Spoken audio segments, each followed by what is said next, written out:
first planetarium in Mindanao. I am Prince Wilson Ao, one of the lecturers in this planetarium, and may I ask you, are you ready? Yeah. Okay. So, let's start. Wow. Once again, I will repeat, di na lang ito mag-flash photography ha, medyo naayak ko. That's really nice. So amazing. Off lang sa itong mag-flash. Huh? It looks like a zombie. It's a zombie though. It looks like Okay. So, once again, I'm Prince Wilson Ao from Philippine Atmospheric, Geophysical, and Astronomical Services Administration, also known as Pag-asa. Pag-asa, no? We should not forget about that, no? Nakatasa, Pag-asa. And Pag-asa focuses on weather observation. Kabalatan na, lagi na balita na everyday. that's amazing. Pag-asa focuses on weather information and climate information. But we also have this A, which stands for astronomical. Astronomical services such as this planetarium. We also offer mobile planetarium. Nanabay nakatko sa itong mobile planetarium. Wala pa. Kasi sana din mga nakatko sa itong mobile planetarium. Mas igang siya mga ba? Igang. And we also offer stargazing activities. In stargazing, we will use what? Telescope. So later on, maybe, no? Makabalik na din ang stargazing na punta. Okay? Now, let's start. As you can see outside, our planetarium is dome-shaped. What is dome? Muna siya bola. Matunga, no? Muna siya bola sa gawas. Makita ninyo? There's letters. And why is that? Because we are simulating the sky inside our There's letters, planetarium. Daddy. And here we can see letters N, E, W, and S. Okay, sabay-sabay ha. What is North? And what is N? No. Nag-distract na. What is N? North. Ang E is? East. Ano yung E? East. W is for? Yes. And S is for? South. Kita ka sa Bonus na lang ang number 1. Malang North. Okay. Nasa likod. And those are cardinal points. And we use cardinal points for direction. So that we will know where are we going. But in astronomy, we use cardinal points to map our sky. For example, what is this object here? In the eastern part, what is that? The sun. And our sun is located in the east. But that's not enough information. So we need coordinate system, such as the horizontal grid.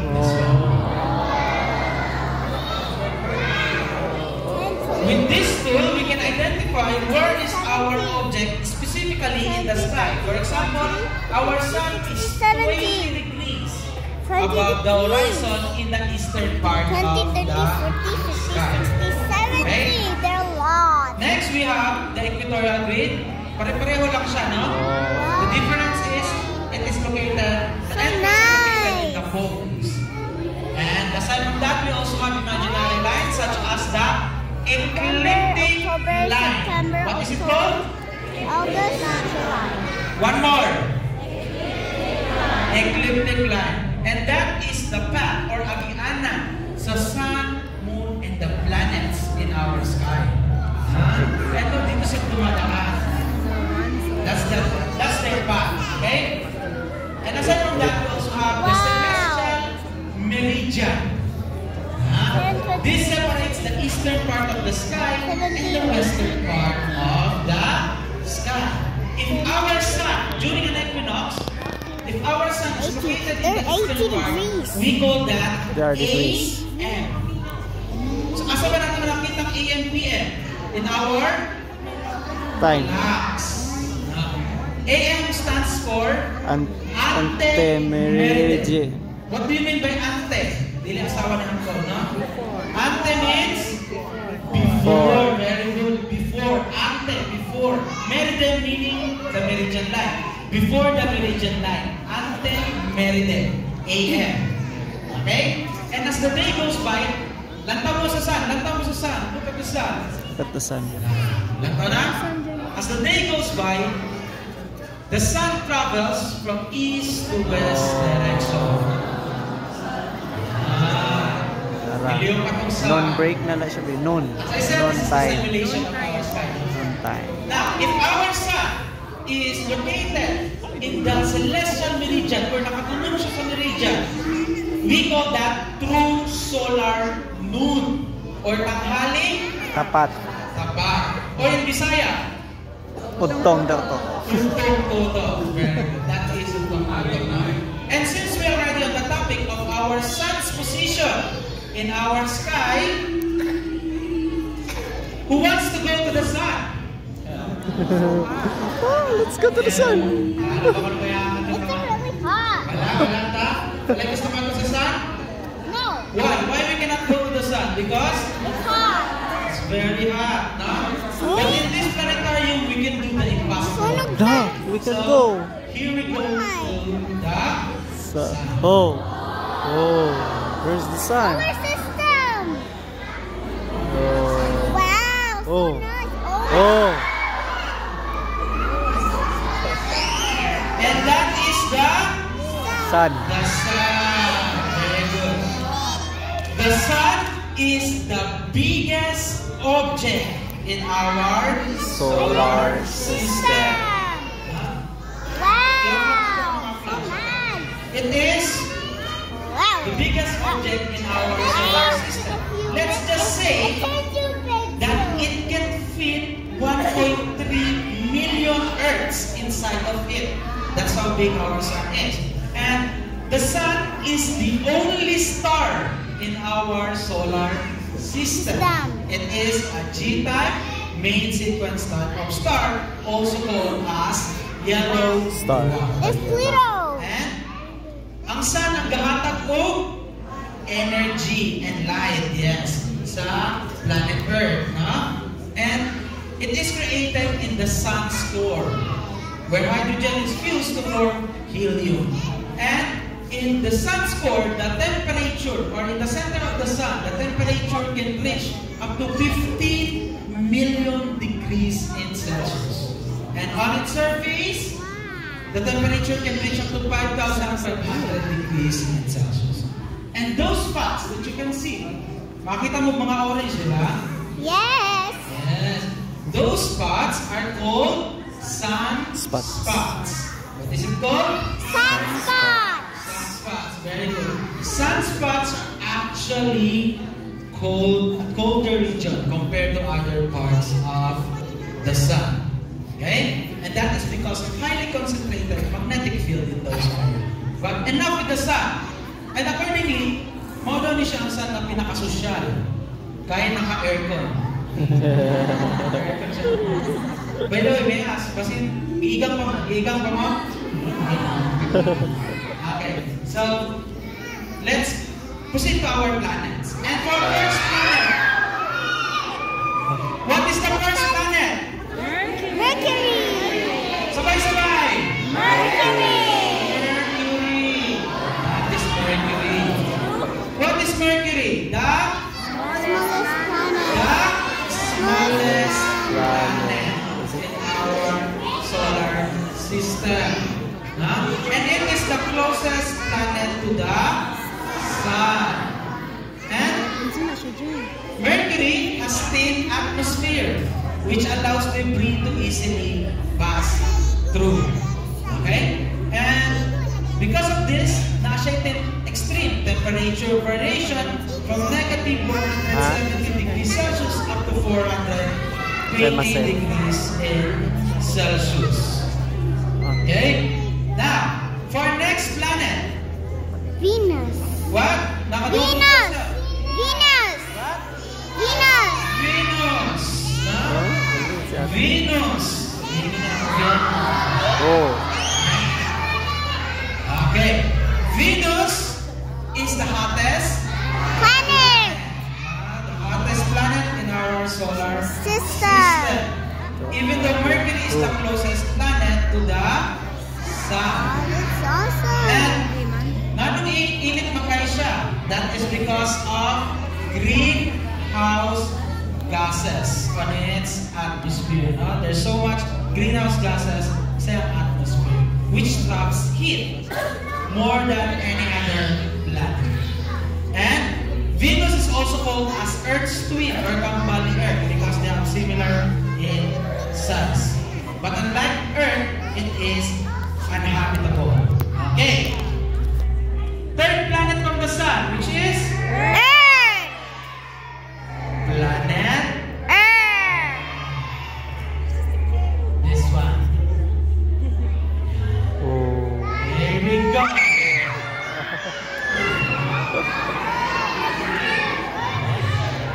Wow. Sa planet Earth, Tanaka. Really, really wow. We're living here right now. It's really, really wow. This The China. planet Earth is Chinese. located in the Goldilocks Oh, there's China. solar system, wherein the temperature is just right for the It's surface hiding. to still exist. Okay? And that's why protect our new planet because we do not know where to go next if ever we destroy it. Okay? Next planet we have is Mars. si Mars. Mars. And Mars is called The red planet. if Earth is called the blue planet, Mars is called the Red planet. red planet. Due to its reddish appearance. And that is because of iron oxide. Kalawang. In Bisaya? Taya on its surface. Ayaw lang ta, ito lang ta sa tan. Naha. Ayaw sa akong Mars is phone. one of the I'm most scared. You're scared. solar I'm scared system. too, but it's That is big. because in the distant past, Di ba na mahulog eh? si Mars na siya'y I'm scared. surface I'm water. scared to. And that surface water Sure, Jara, eh? may be an indication of life in Mars long time ago. Now, for our next planet, we have Yes, the okay. biggest planet in our solar system, Jupiter. which is Jupiter. sabay-sabay. Jupiter. Tawag man niya si Jupiter, para si Jupiter. Oh. Wow. As I said, it is That's the really biggest big. planet. So, Even if we combine all other planets, It's really, really fat. Jupiter will be twice. Really, really fat. Duh. And Oh. Jupiter has those stripes. Those are clouds made up of ammonia and water. And one main feature of Jupiter is the great red spot. That is actually a very big storm that has raged for hundreds of years. Next planet we have is the ring planet. I'm scared, Daddy.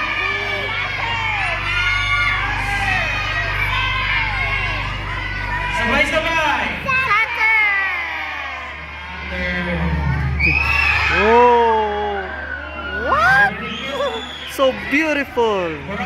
Yeah? Yeah, she's so beautiful. So beautiful planet. What? What? Whoa. Wow. Wow, kayo, be. Wow. There are almost 2,000 plus. That's really, really wow. 2,000 plus ng mga rings na naasi sa That's really, really wow. very many, no? Naglang kayo. Really, really wow. Saturn is the largest planet in our solar system. The end is But Pluto. it is a very low density planet And which very, very long. water. Next planet we have.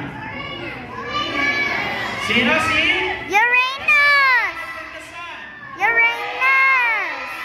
Uranus. Oh. Wow.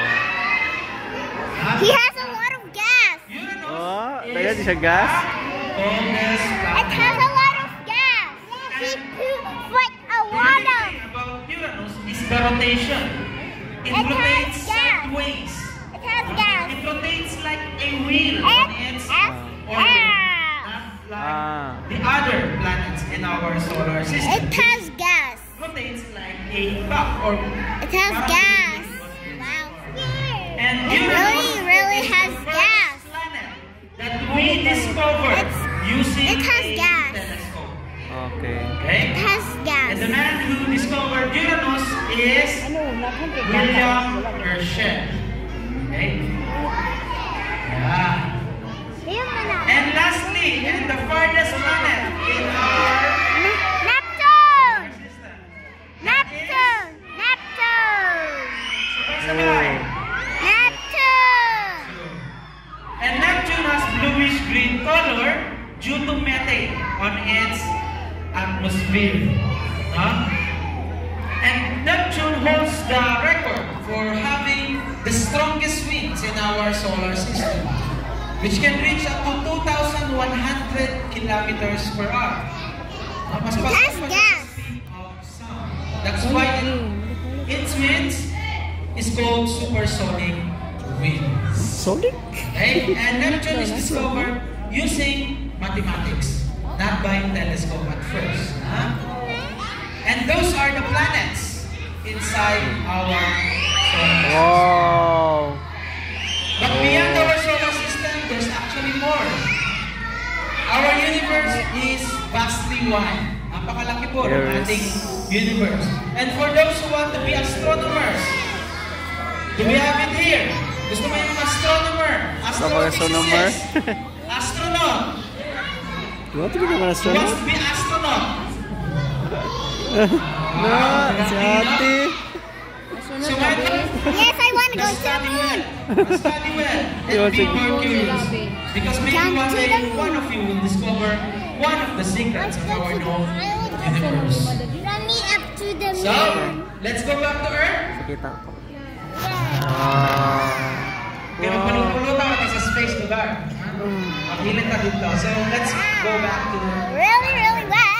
And if our sun passes or crosses the celestial meridian, we call that ganina dire AM dire PM. PM or post meridian. Meridian. So pasabot sa post. After. After meridian line, meaning PM.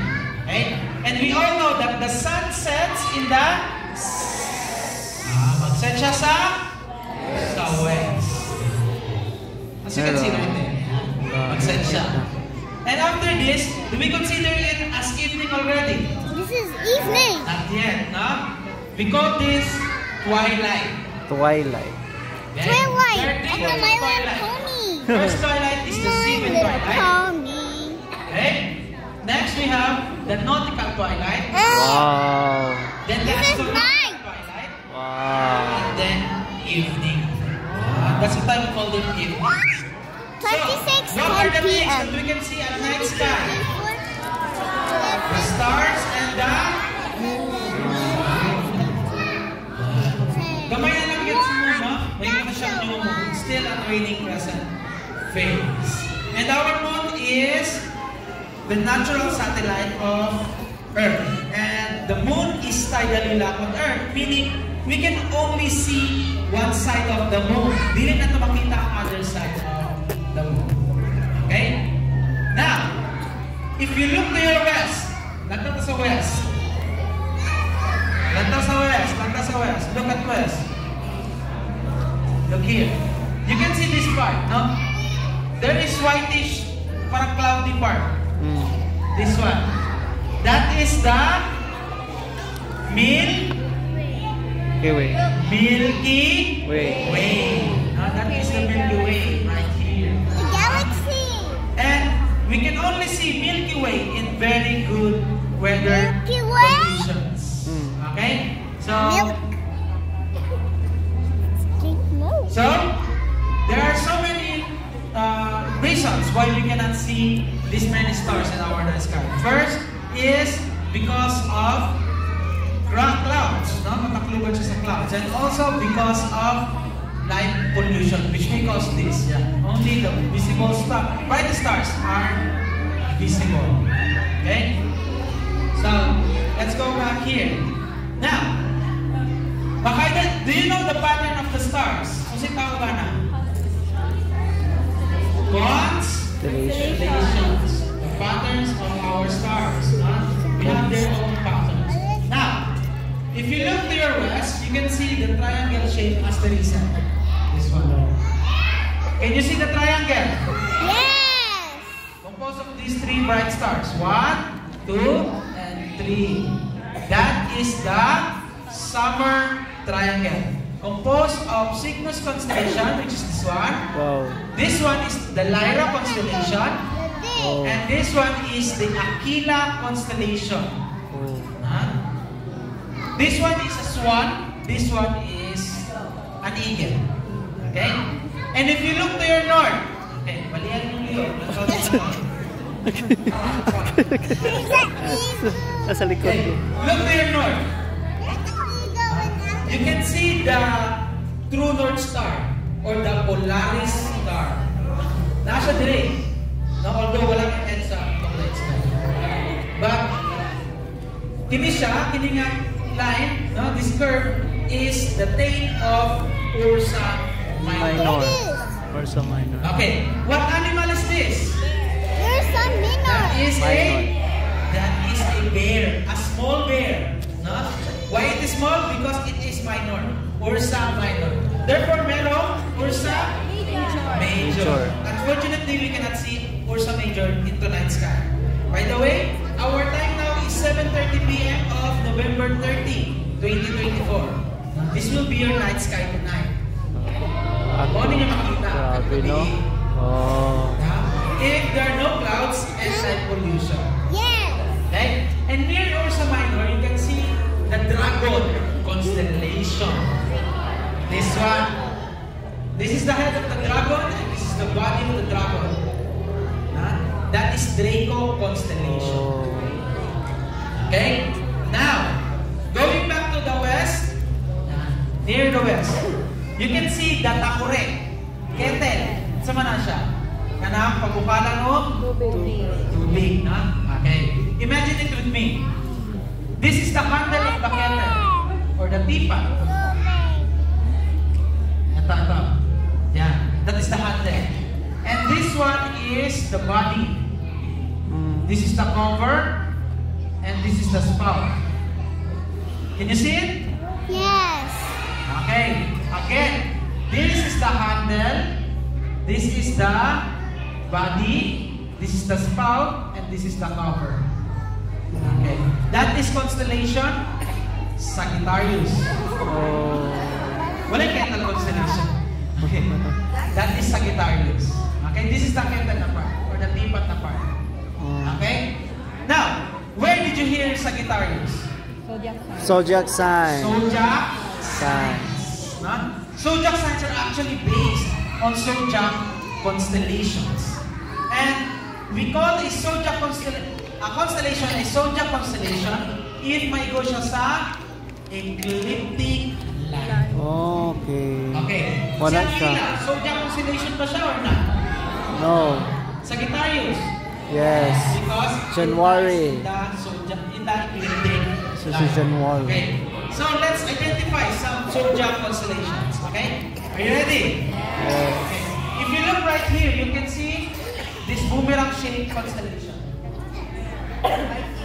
That is starts with letter C.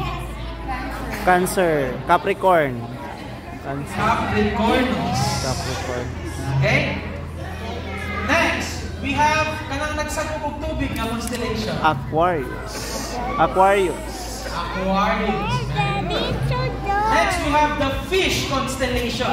Pisces. Ano? Pisces. Pisces. Next is the rock constellation, which is Aries or Aries constellation.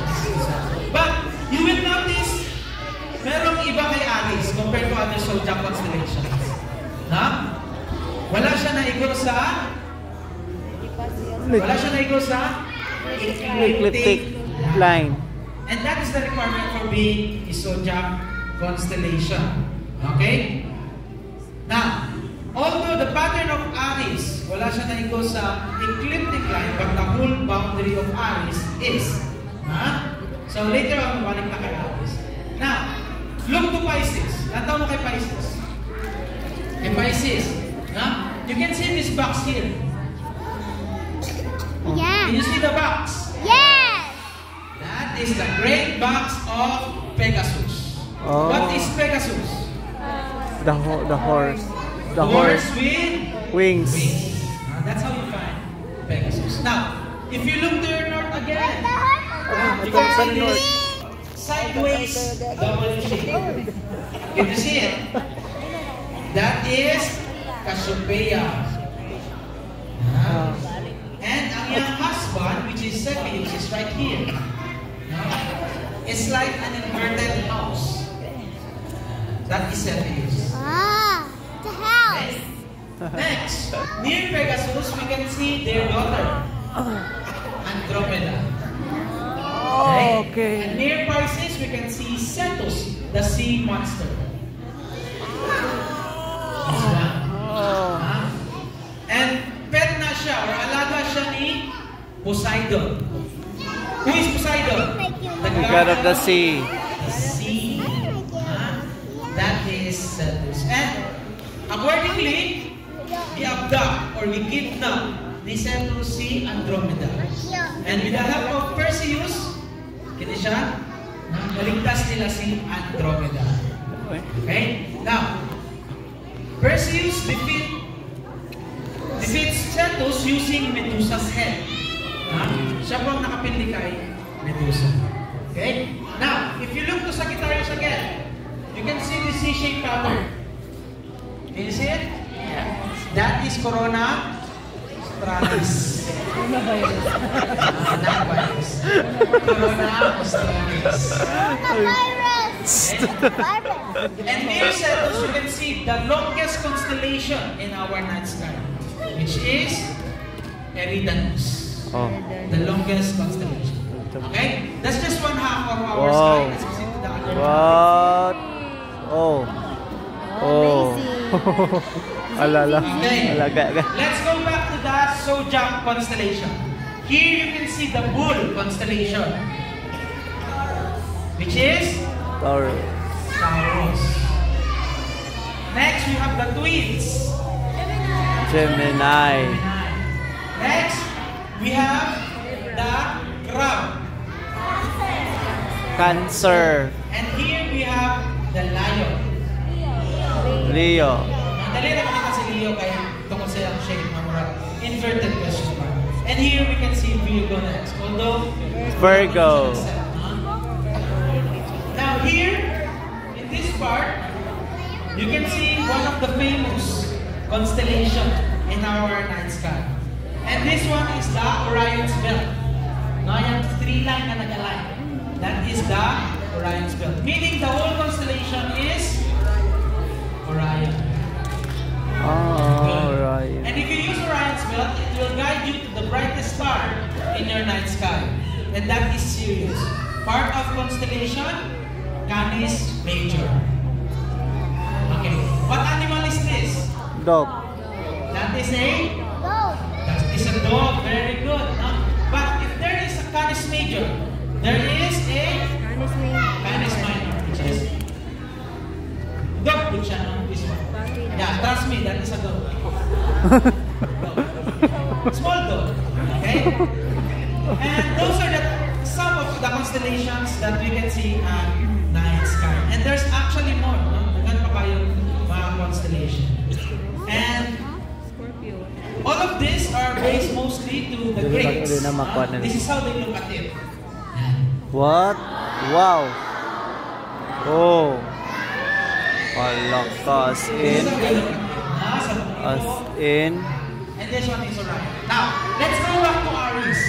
Let's go back to Aries. As you can see, although the pattern of Aries is wala sa ecliptic line, but the whole boundary of Aries is. That's why Aries still is Zodiac constellation.